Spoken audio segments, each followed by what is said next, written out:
started recording. Hey everybody, it is Alicia. And your co-host, Steve.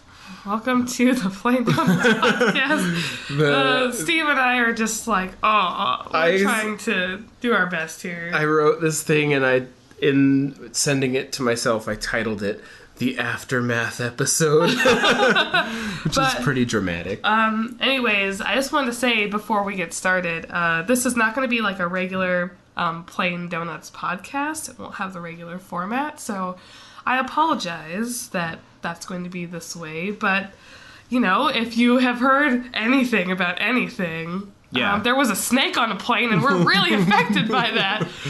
Just kidding, sorry. The U.S. had a major election, and we elected our first Cheeto president. I'm really excited about that. You can be anything you want. You can start off as a Cheeto and become the president of the United States. And that's really exciting. So, yes. We kind of figured, like, we're both having some... it's kind of totally, completely consuming our brains right now. So we figured, like, we either had the option to, like, not acknowledge it, which would be really awkward because, like, what else is there to acknowledge in this moment in time? Or, like, we could briefly say, yeah, there was a presidential election that happened. That is weird. Okay, Plain Donuts! Or we could just go all in and talk about it and try to find some way to bring levity to all of it, which... is what I think we're gonna try to do. Yeah.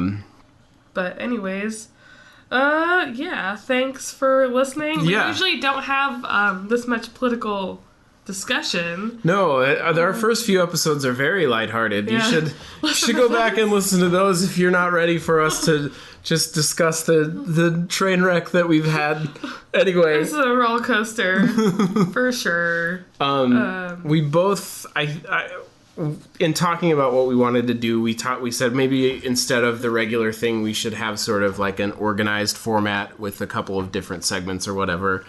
And I was like, yeah, that's cool. Maybe first, like, just to get it out of the way, we should both, like, just say exactly sort of how we're feeling about this thing, just to kind of, like... get it out. Yes. And I guess just to keep our podcast and ourselves more honest. Yeah. You know, that's not like our official thing with Plain Donuts, but we've always just kind of gone with the flow and gone with what's exactly on our minds. Right. And that's what we want to accomplish, hopefully, today as well. And so we appreciate everyone for listening. Yeah, absolutely. Yeah. And I promise there will be humor in this podcast. Unlike the last few podcasts where I've been, like, just raging the whole time. Hopefully that won't be the case this time.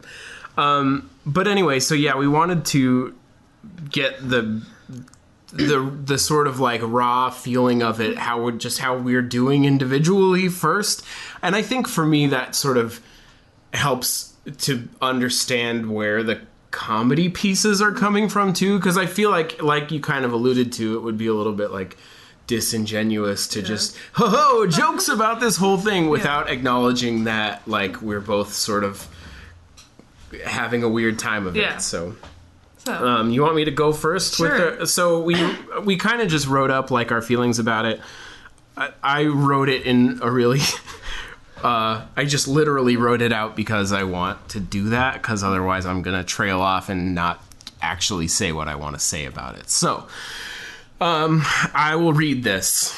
And here we go. Anyway, Plain Donuts is a comedy podcast, but we are both really affected by the results of last night's election. For me, I'm really going through a dramatic range of emotions. Generally, I'm just bummed out that the candidate I wanted to win didn't win, and I'm sort of frantically trying to think of scenarios in which this isn't actually the worst presidential decision we've ever made. I've also been seriously angry at times that this bloated, blathering, silly putty golem is going to be the leader of the free world, or just irrationally anxious throughout the last 24 hours occasionally. I've even felt fear, and I know a lot of people have felt more deep fear. For me, it's not fear for myself. I've got a pretty strong sense of faith and hope that generally staves off fear for my own well-being. I've been feeling more fear for people I love that are in the margins. I have so many LGBTQ friends who are already living cautious lives for fear that some kind of lashing out might happen against them. They've heard of Pence, the vice president-elect. They've heard that he has some crazy ideas about that whole thing, and just have felt a general sense of cruelty coming from the Republican Party at large. So their lives that had hope and seemingly a promise of equality now have sort of a deep sense of dread about what's to come. I've also got a friend who's lived in this country illegally since he was a child, basically before he can remember. That guy's at risk of being deported if Trump gets everything he says he wants. There are already reports that I've read today of open, aggressive racism just right out in the daylight against random Arabic and Hispanic people. And that kind of brings me to the thing that I've been feeling the most, which is just abject disappointment. I really believed that this country was better than allowing a narcissistic, woman-belittling, likely sexual predator to take the seat as our commander-in-chief. I really thought that racism was sort of so far outside our general social consciousness that any overt racism would make someone a pariah.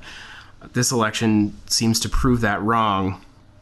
About half the country seems like they're generally okay with all of that vitriol and poison, so long as they don't have, a mostly moderate Democratic woman president?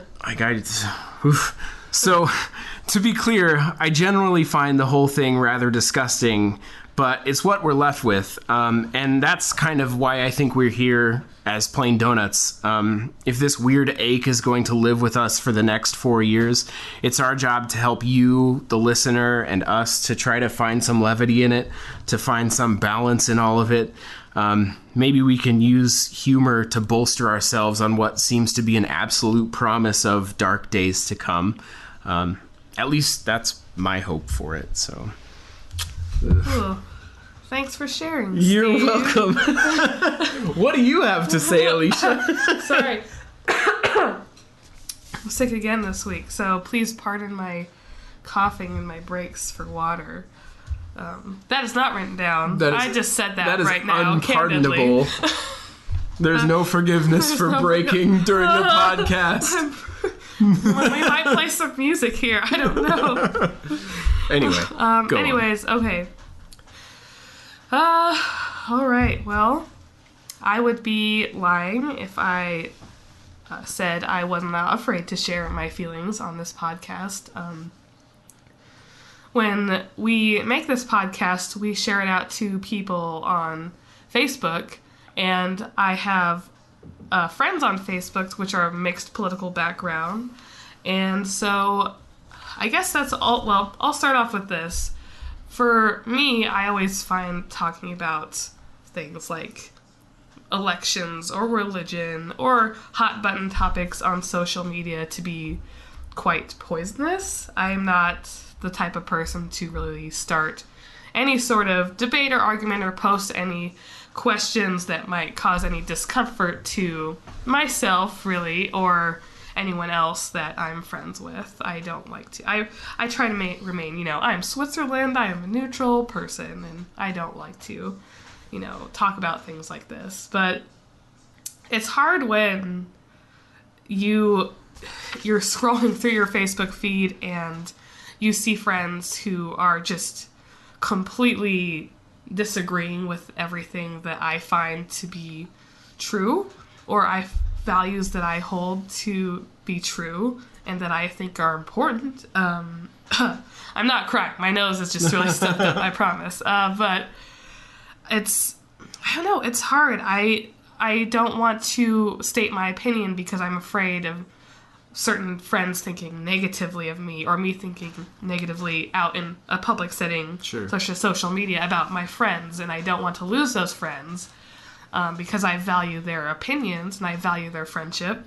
So I guess it's just hard to put into words the feeling of being so polarized. And that's what I, hate most about this election is it just feels so toxic and so poisonous. And, there were two people that I didn't necessarily agree with, but I felt that one definitely was more qualified than the other. And people may disagree with me. People say, oh, Hillary for prison or things like that, which, that's their opinion and I respect that. And I might not, I don't understand it.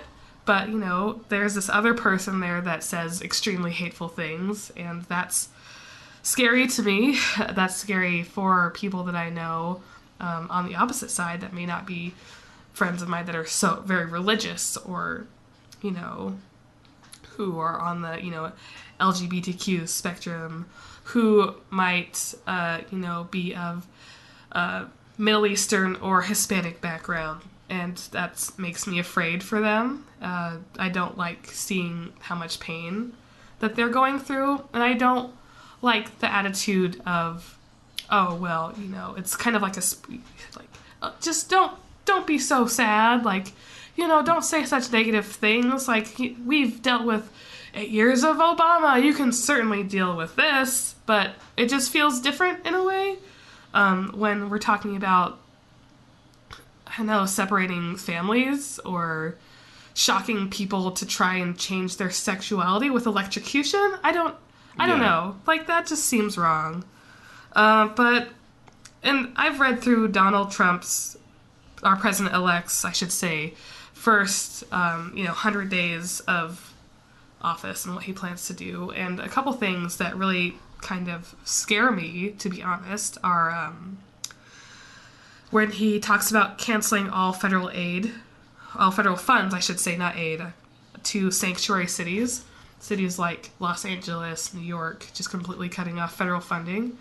Or he talked about a Restoring Community Safety Act and making a task force for that. The word task force just has a really negative connotation to, quite honestly, the Nazi Party. And I read this name to Steve earlier, but I won't be able to pronounce it anyways, because it's very German and very complicated. But, I don't know. I guess I'm going to read this quote from the King's Speech, since I think it's a really good movie, and I like Colin Firth as the king. But nice. I just find it appropriate. So here we go. It is to this high purpose that I now call my people at home and my people across the seas, who will make our cause their own. I ask to stand calm and firm and united in this time of trial. The task will be hard. There may be dark days ahead, and war can no longer be confined to the battlefield, but we can only do the right as we see the right, and reverently commit our cause to God. If one and all we keep resolutely faithful to it, ready for whatever service or sacrifice it may demand, then with God's help we shall prevail. So, those are my feelings.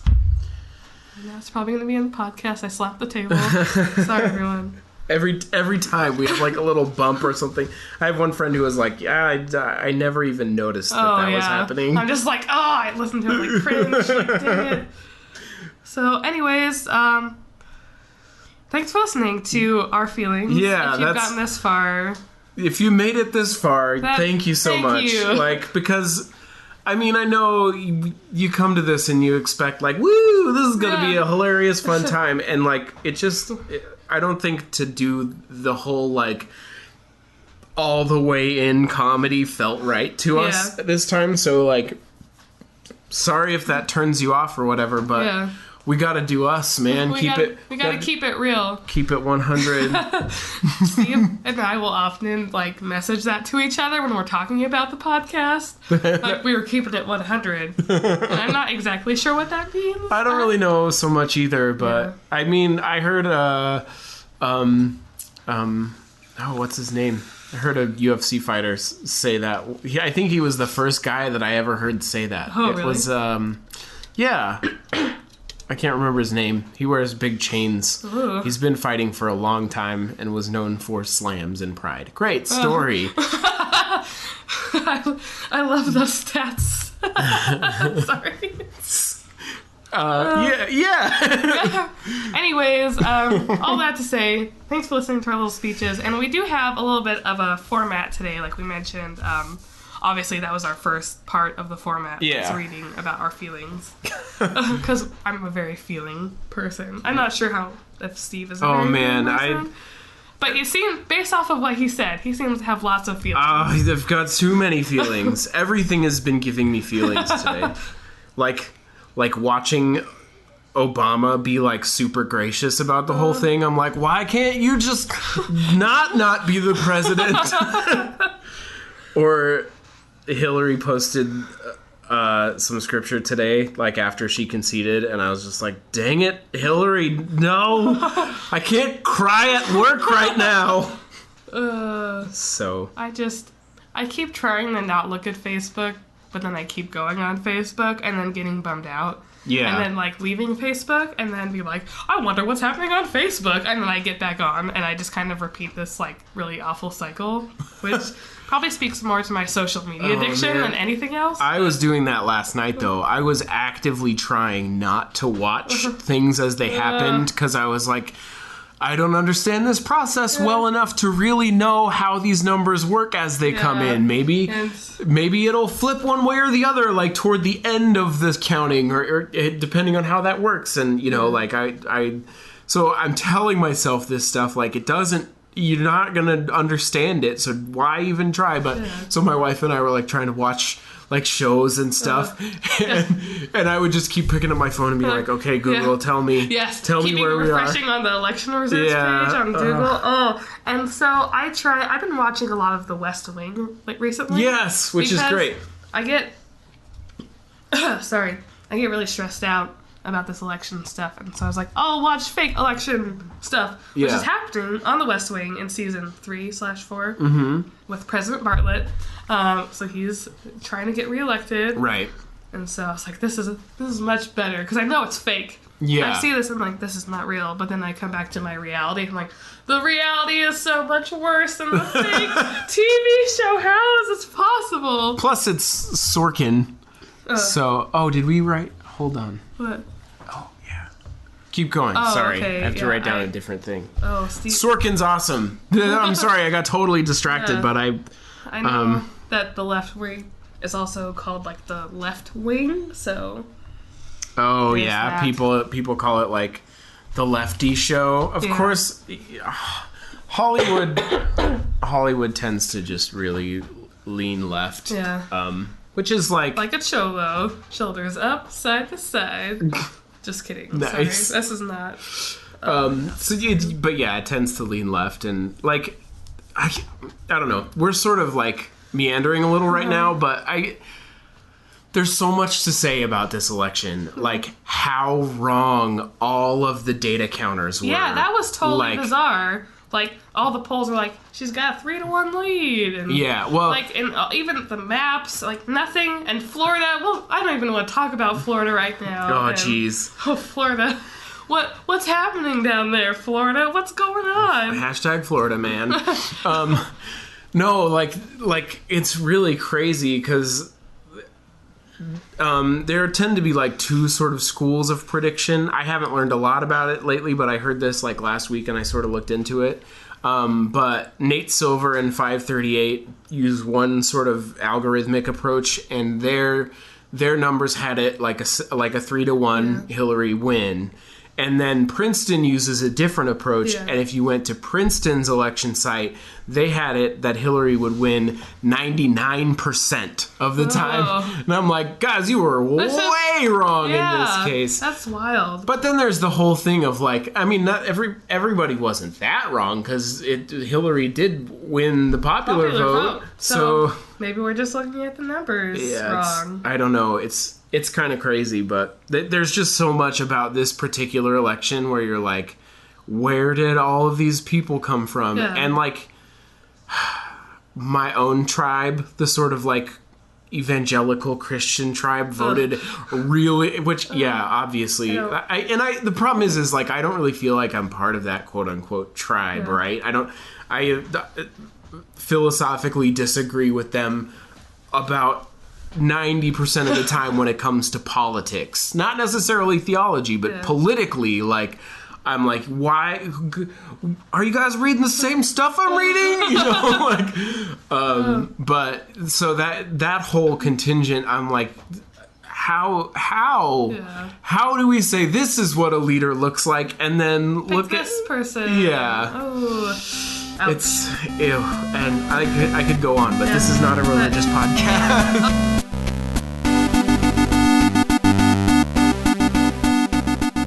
Hey, once again, it's your co-host, Steve. Just wanted to say, we really, really do appreciate your listenership, and we love that you guys listen to the show and that you interact with us. I'm always talking to people about subjects we've covered on the show or what they thought of it, so I really enjoy that aspect of what we're doing here with Plain Donuts. So if you like that as well, you can always find us on Facebook. Just search for Plain Donuts or go to facebook.com/Plain Donuts. Or you can find us on Twitter at Your Plain Donuts, or just use the hashtag Plain Donuts.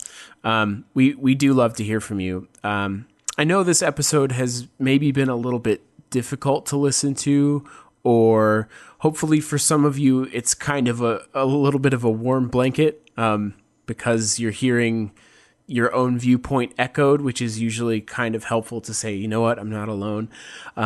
Or maybe it's stimulating for you because it's a different position than you've heard before, and it's making you think about, your own views on things.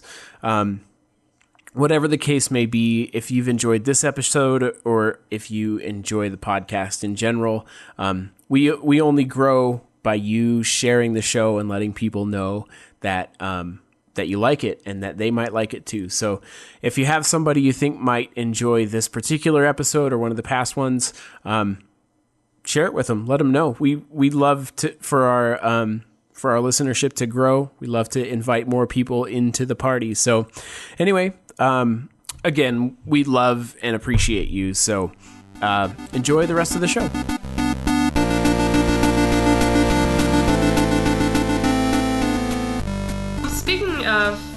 Of people that we've picked as president. Yeah. We would like to talk about people we would rather have as president.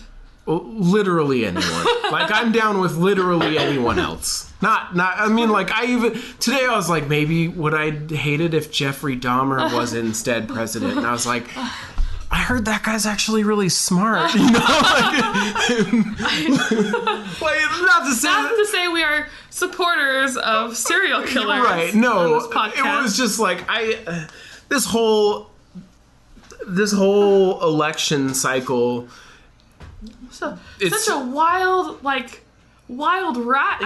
It's just so bizarre. It's just really weird, and this Trump has been sort of his own caricature drawer. He's been like, I have one of the great minds, and like saying all this crazy stuff. And I'm like, but literally it seems like you can't remember what you said 2 weeks ago because now you're saying the opposite, and that you didn't say that seems like your mind might not be that great or whatever, right? And so it's big league. Steve, it's big league. Big league. I was thinking about, the Zodiac killer, Ted Cruz. Teddy, my man, why did you not come through for us for this? Well, I know you're a little weird on some things, but I feel like at least you have some experience, and you're Canadian, so you can't be that bad, even though you're also the Zodiac killer. So, I just... For the Republicans in the field, honestly, the best one out there, and I'm willing to say this bar none, the best one available was Marco Rubio, and he was out kind of early. Oh, yeah, poor little Marco. That guy is poised, he's classy, he speaks well. Yeah. He's a guy that you could have as a figurehead. I probably disagree with him on a lot of things politically, but I'm like, if it was him versus Hillary and he won, I'd be like, all right, well, the country's probably not going to burn up in flames at least, you know, like. Yeah, he seems to have a pretty solid, I don't know, I want to say fan base, but that's not the right word to use, but I don't know, he just seems like a solid person. But when he lost in his own state, that was a little Twilight Zone-y. Yeah. I didn't really understand that. It's probably because, I don't know, even Paul Ryan, like, I don't particularly love Paul Ryan. He just has such sad eyes. Well, and he tends to kind of speak out of both sides of his mouth. Nowhere near the same way that Trump does, but which is crazy to me. Like we elected a guy who, like, has obviously been lying a whole bunch of times. Like, not even difficult to fact check lies. Like, no, you literally said that. Yeah. It's recorded. And like, we have it over here. Yeah. Like, I don't. Yeah. Don't. So, but like, the whole thing is, like, Paul Ryan, I was like, you know, as much as I disagree with him and I think he's kind of like a little bit snaky in a political way, like, at least he was kind of trying to take a little bit of a principled stance, you know, and say like, oh, well, we cannot support this kind of person who will speak that way about women, even if it was a long time ago. Like, I don't know. I had friends who were like, he has to have changed since then. That was in 2005 or whatever. And I was like, you think he's changed a lot from the time he was 60 to the time he was 70? Yeah. Like, in my experience, most people as they get older get sort of more solidified in their thinking. Yeah. So, well, in the comments he made about Megyn Kelly, which was totally bizarre. Megyn Kelly was like this Fox News commentator who, you know, I would go Megyn Kelly 2016 at this point. I mean, she seems smart. She seems like she knows what she's talking about. She obviously is very passionate about what she believes. Right. But people villainized her after she chose to question Trump about some of the things he had said about women. And that was so bizarre because she is like this, she goes from like this media darling to someone who is like, oh, how dare she be, like, she needs to be fired. She needs to be thrown in jail for slander. She is like, what? Like, what is happening? Like, I just... The crazy... I think probably honestly the worst part for America, and there's a lot of bad things that could come for America from this, but the worst part for me is the sort of really vilely disgust of journalists. Yeah. Because I'm like I saw some guy wearing a t-shirt that was basically advocating to like hang journalists from a tree and stuff. So weird. And I'm like, guys, like, a cornerstone of our society is freedom of the press. And what you're saying is, I want to elect a guy who will shut the press up. And I'm like, you know what that means though is that you end up where you have muted press. You end up with propaganda. You end up, you know, like, or you like, it's just crazy. It's bonkers to me. Like, freedom of the press and freedom of speech are like core. Yeah. And if we like it's like the first one, man. You can't say no to the first, like it's the first thing. Yeah. And so like it's just that's actually really scary to me, because if we don't have that, if we don't have the freedom to speak and to say, even if we're wrong, even if we're not saying the correct thing or the truth, there is a level of freedom that we must keep. And there's a difference, of course, obviously, between outright slander and things like that, which we, you know, can get into at a the thing is with like slander and defamation, those are actually, you're like breaking the law if you're doing that, and you can be punished for it, right? But if you say that all of the media is slandering and defaming and we must silence them, then essentially like what you end up doing is making it so that anybody who speaks out against whatever regime is in power can be shut up. And then you can't find truth. And you end up in a society like North Korea where they're just constantly being told that the rest of the world is in some kind of horrible turmoil and North Korea is the only safe place, right? Like, it's crazy when you go down that path. And so, so I don't mean to be dramatic when I say that's the worst for America, but like it's a possibility. If America can't be a place where we can find the truth about things, then we are going to end up being an oppressed people, and that's crazy. Woo! This comedy is hilarious. Oh, so funny. We're so funny. Going back to our original, kind of people who we would rather have as president. Megyn Kelly, Marco Rubio. My grandma. And actually, I'm not joking. Like, my brother posted something today on Facebook, and my grandma commented and said, it used to be that politicians would work together.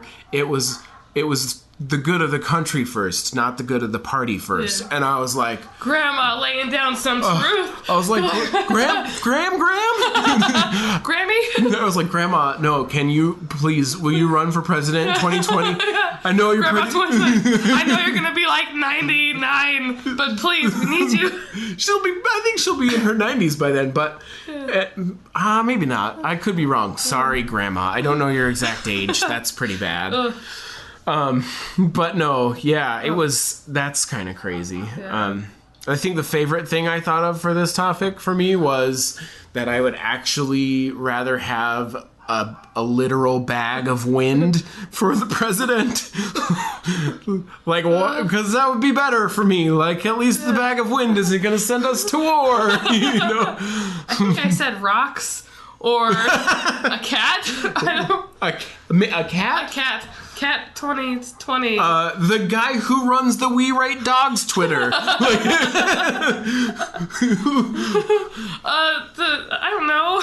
The lizard that escaped the snakes. That lizard. That guy can be my president. Yes, I would love to have lizard who escaped snakes on Galapagos Island 2020. It's a little bit of a mouthful, but dang it, if that lizard doesn't work hard for its freedom, and he appreciates it.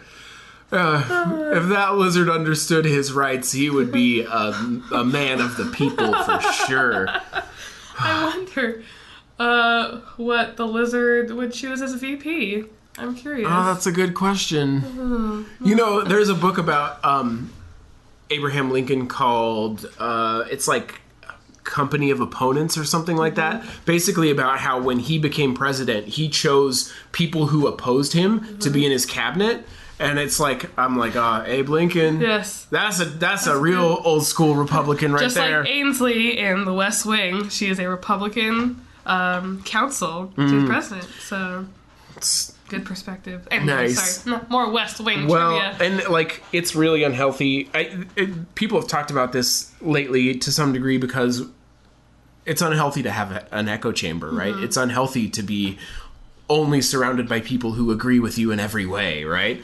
So, and we have given ourselves that with our sort of little internet communities, like, it's crazy. I'm definitely guilty of being like, ooh, you are making me uncomfortable. I will unfollow your post because I don't like this. Yeah, I have actually actively, my whole career in social media, which is not actually a career. I've never made any money in social media, but like... Until now.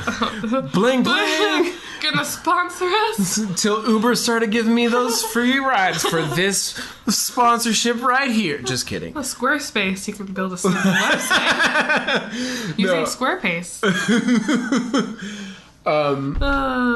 But anyway, like all of social media, I've tried to, and this is just because I have a deep fear of being a really like ignorant person.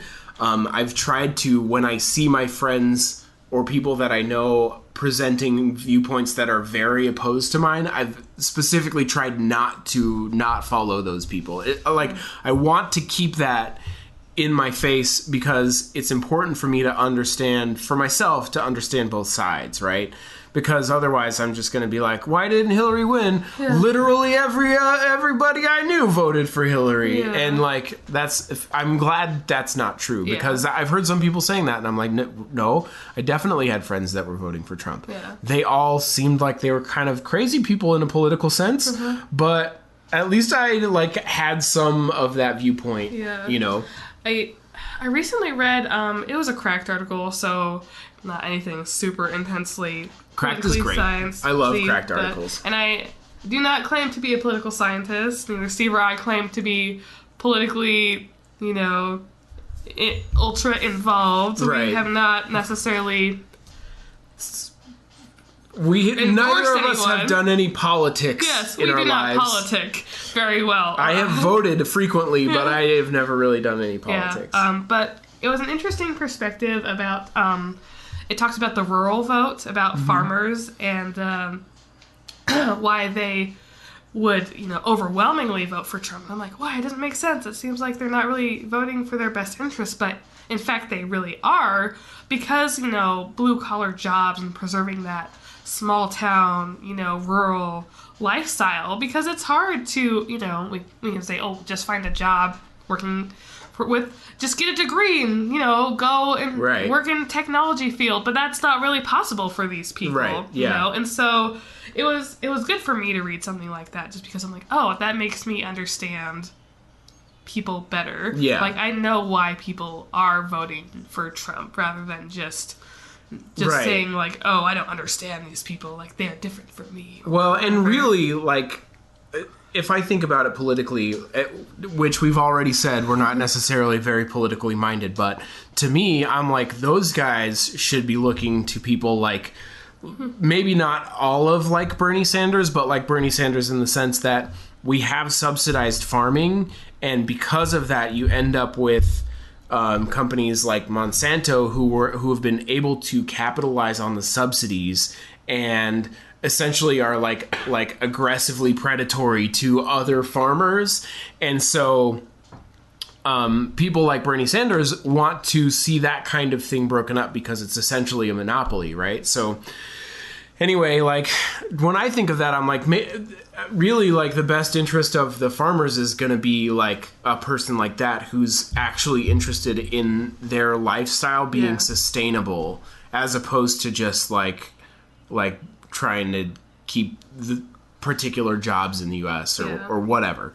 And really, like, Georgia tried, speaking of keeping jobs in the U.S. and farming, Georgia tried to get rid of, they tried this thing for like half a year, where they just would, anybody who gave a job to an illegal immigrant for any reason was to be punished pretty severely, like fined or whatever, right? And so you had to turn in all this paperwork to show that people were legal. And like, basically their farming industry completely died. And they're like, oh, we got to take that away. The farming industry is that's our big money maker, right? And so like it gets pretty hairy when like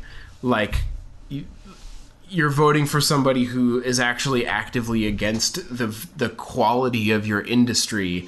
So it's a little, it's all dicey, and everything is way more complicated than we want to make it. Yeah. So cool jokes. Fun anecdotes. That bag of wind was pretty funny. Let's get back to that. Anyways, our next topic is Lin-Manuel Miranda tweets / Alexander Hamilton.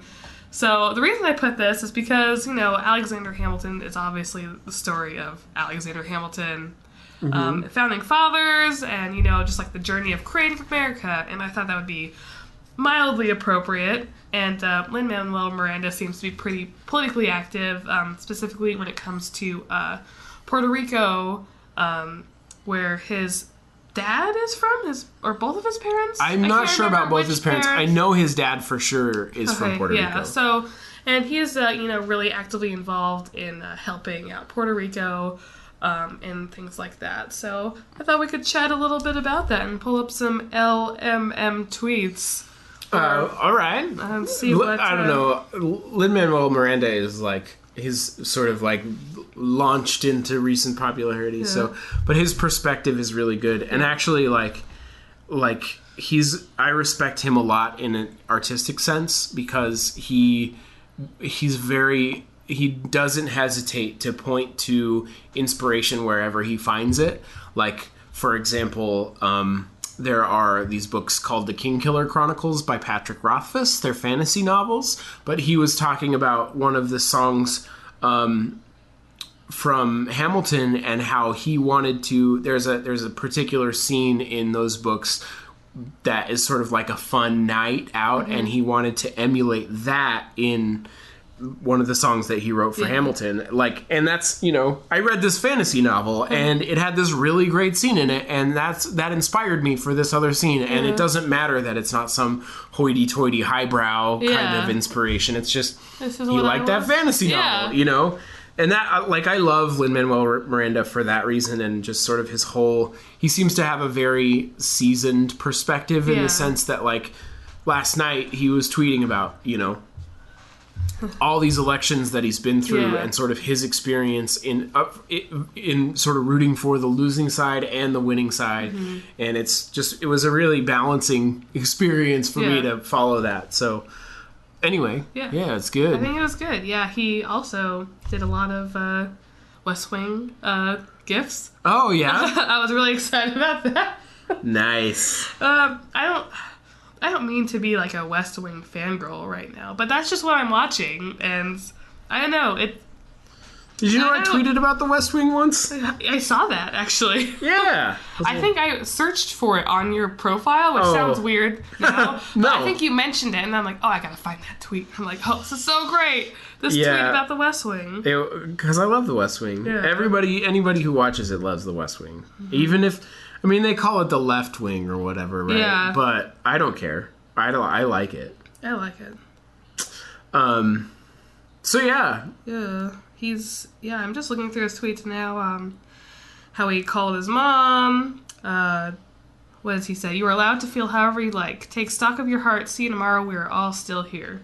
So just good little nuggets of LMM, dropping on Twitter. Please follow us on Twitter, Lin-Manuel Miranda. We mention you so much on our podcast. We do talk about Hamilton and Lin-Manuel Miranda a lot. It's a really good. It's a good play. It's very musical in that play. It's quite good. Yeah, give it a listen. He's also dropping the Hamilton mixtape. Oh yeah, I'm gonna actually, because we like to keep it 100 and be really brutally honest on this podcast, the Hamilton mixtape so far, I've been a little bit disappointed with. Really? Just a little bit. So like I'm looking at the track list now, and to be honest, I have to say I have not listened to it because I think they're releasing it in parts. Yeah. And I want to listen to the whole thing. That's totally fair. Maybe I'm like missing the perspective of having the whole thing together. But like, so My Shot, for example, has Black Thought, right, from the Black Keys, because it's Lin-Manuel Miranda and the Black Keys who are basically producing the thing. So Black Thought raps. They have another rapper whose name I don't know, actually. I'm not like super Busta familiar Rhymes with. But they also have Busta Rhymes, yeah. And then they had Nate Roos from Fun, and also previously from The Format, one of my all-time favorite bands, doing the chorus, right? And so I listened to it and I was like, this is good, I like it, but like the mix for me is a little too jumbled. Like I feel like it's sort of a messy mix, and so like it's like a New York mix, you go in, the guy hands you his listen to my mixtape. And that's like, okay, true. And then you take it and he's like, it's $5. Like, I didn't want this to happen to me. I don't want this. But, it just depends on the producer and how they want it to sound, and maybe they're trying to make it feel that way where it's a little bit less like produced. But for me, I'm like, man, I just wish it would punch harder and be cleaner. But that's just, and that, to be totally fair, that's like a style thing, right? Like, hey, Lin-Manuel Miranda, if you want to explain this, you can also tweet us at Plain Donuts. At Plain Donuts. At Plain Donuts, yes. Yeah. I have to think of our social media. I have to explain. No, Your Plain Donuts. Is it Your Plain Donuts? Yeah, Twitter is at Your Plain Donuts. Okay, yeah. Sorry, our social media is a little bit of a confusing thing for me sometimes, because some things are your plain donuts and some things are just plain donuts. It's only Facebook that is just plain donuts. Okay. Or the hashtag plain donuts. Yeah. So everything else is your plain donuts. Yeah. The possessive form of your YOUR. Yes. In case you're looking, Lin-Manuel. You'll find this. I know you will. Please find this. It's so funny because, like, it just sort of goes back and forth. I used to do this thing a long time ago called Stimulate the Economy with my friend. It's just sort of like a blog we had going for kind of... I really wanted it to be like some, like, backyard game. No, it was like really complex and you had like spatulas and things. It was sthee.com. And so we were doing that for a while, and we did this sort of like feature where we would say, oh, this is a tweet of the week that we would sort of like say, oh, this was great, and just do some dumb commentary about it or whatever. Or like there were a couple times where we found some that were just like really weird, kind of out of left field. Anyway, have you ever heard of Bad Banana? No. He's a Twitter guy that got really popular on Twitter. He might not be as popular anymore, but anyway, we called out one of his tweets because he's like he is just sort of a prolific Twitterer. Anyway, with a lot of retweets and stuff, and I basically wrote, like, he'll never see this, which is totally fine. Yeah. But we think his tweets are great. And he actually DM'd me and was like, I saw it. And I was like, that makes me feel kind of embarrassed because maybe the writing wasn't that good or whatever. But anyway, so it's funny because you do this kind of stuff. And that particular experience has sort of made me hesitant to, like, tag the sort of, like, famous people that we've discussed, because I'm like... maybe they'll see it and like be offended or like be like, stop trying to horn in on my fame or whatever, like. Yeah, I think especially Lin-Manuel, he's going for that EGOT, so he might be thinking that we're trying to get in on that fame of his EGOT. What's an EGOT? Emmy, Grammy, Oscar, Tony. Oh, okay, I see. That makes sense. Yeah. So he's pretty close. Nice. He does have Tonys. Does he have Emmys?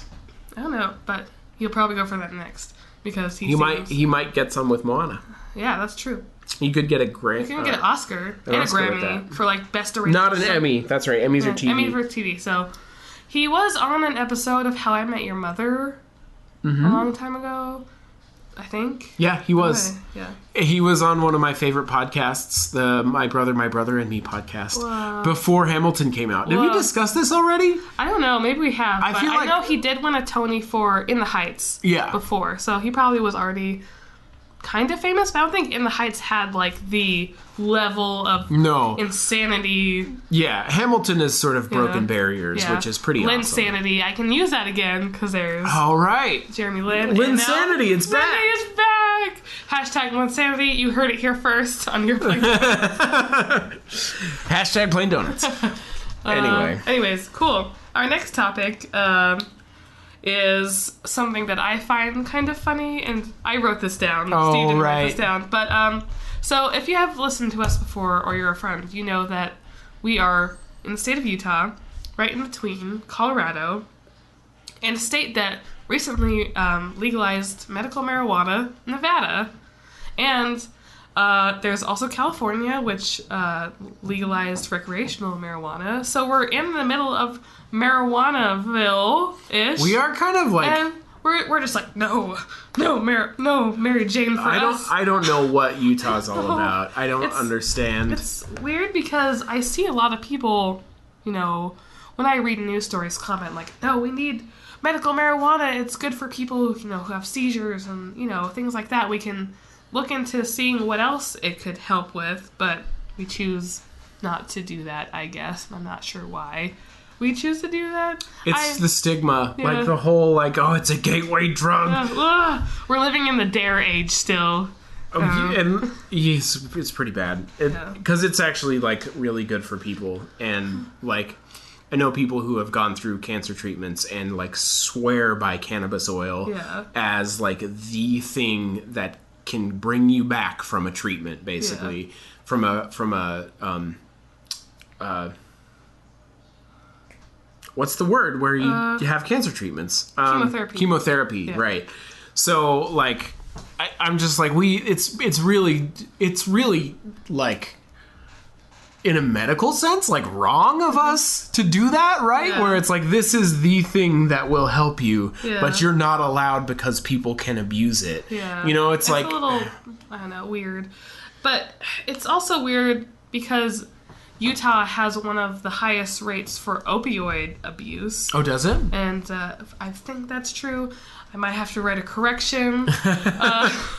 I talk about writing corrections all the time. We're going to have a correction segment. We're going to have a correction episode. It's going to be so embarrassing because it's going to be like 99% me, like saying the wrong town or the wrong fact or whatever. There are so many corrections we could make. If we went back through all the episodes, we'd have a whole episode of corrections. I would just hate everything, every moment. That's my fear. I tell Steve this, but it's my fear that just people are silently sitting there judging me and hating me, and I just can't. I hate that. I hate that there might be someone out there that hates me, and I can't do anything about it. Don't worry, Alicia. No one hates you. It's impossible to hate you. Totally impossible. It's no one could do it. Even serial killers. Oh, jeez. That's why they let me go, apparently.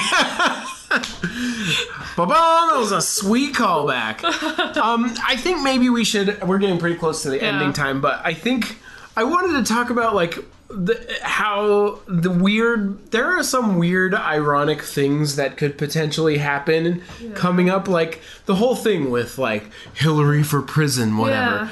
Donald Trump literally has 2 trials coming up where he's being charged for fraud and, like I think sexual assault of a minor. Yeah. And I'm like, he could literally go to prison. Like, they're going to trial, so somebody must think there's evidence. You know, like, there must be enough reason to, I don't know, going against Donald Trump would be so intimidating. I can't even imagine. Like, not because of, you know, his personality, because he obviously he's if I were in a room with him, I'd be like, look, I'm really sorry, but I gotta punch you in the face, and I wouldn't be afraid of that. But just because of, I don't know, the people that are surrounding him, maybe, and the power that he has, and the money, quote, unquote, the money he may or may not have. We don't know where his tax returns are. We don't know, and I really want to know. He said he would release them, I think. I don't know. I doubt it. I don't know. I want to see his birth certificate, too. That'd be kind of a fun thing to see. Yeah. Where's your birth certificate, Donald Trump? You know what's funny is, like, part of me was like, what we need to do, because obviously this is a thin-skinned person that we've elected. We just need all of anybody who does any sort of comedy to just relentlessly mock him for 4 years. But then I just feel bad. Like, I'm like, no, we can't, because he's a person too, you know? Like, but I don't know. I mean, I guess I wish the best for him. You know, like, I can't not wish the best because I live here and I'm not moving because that's dumb. Right. And sorry if you are moving and I offended you, but it's dumb if it's reactionary. Yeah. It's not dumb if there's actual, like, present danger for you. Yeah. You know what I mean? But maybe the reactionary thing is like, well, there is some likelihood that there will be present danger, and I don't want to be around at a time when I can't get out. Yeah. So, you know, like... But yeah, I think generally, if you're just like, well, if that guy gets elected, I'm leaving, that's dumb. Yeah. But... We gotta hang out. We gotta work. You can't leave in this moment. Like, we have to, as our best, as much as we've said, we have to support this president-elect, that not the popular vote, he did not get the popular vote, but he is going to be the president, and we have to wish the best for him, which is itself a weird... It's sort of odd, right? Yeah. Because you're like, no, really, what we want is what's best for the country. And for the country to have what's best, you should do a really good job. Yeah. Like, you should be a great president. You should help enact things that stimulate the economy. You should help our foreign relations do really well. You should be a really good president. Yeah. You should be classy. You should dance and joke with your wife at Halloween. You know, like, maybe you could try singing some Al Green. I would love... I would love this if Donald Trump came out with his own mixtape of Alexander Hamilton songs. Man. I would listen to everything over and over just because it exists and it's a thing that exists, and the President of the United States of America spent his time recording a mixtape of Alexander Hamilton written by a Puerto Rican man and in a cast of people of color. Just, wouldn't that be something, America? Wouldn't that be something? It would be. I don't know. I think we should probably end it, but this keeps running through my mind. This one tweet by one of the brothers from My Brother and Me. We've already talked about it, but you know how you sometimes quote really good quotes from people that wrote books and stuff? Well, I'm gonna quote a tweet. But he said on Twitter last night, "I'm going to wake up and keep trying to do good, and so are you, and nobody gets to vote on that." And then I was like, you're right! I've been so emotional lately, like, everything brings me to the verge of tears. It's pretty bad. But yeah, I'm going to wake up and keep trying to do good, and so are you, and nobody gets to vote on that. And on that note, thank you for listening to Political Donuts. Yet again. I'm your co-host, Alicia. And I'm your co-host, Steve. Thanks, guys. Thank you. We love you. Bye. Night.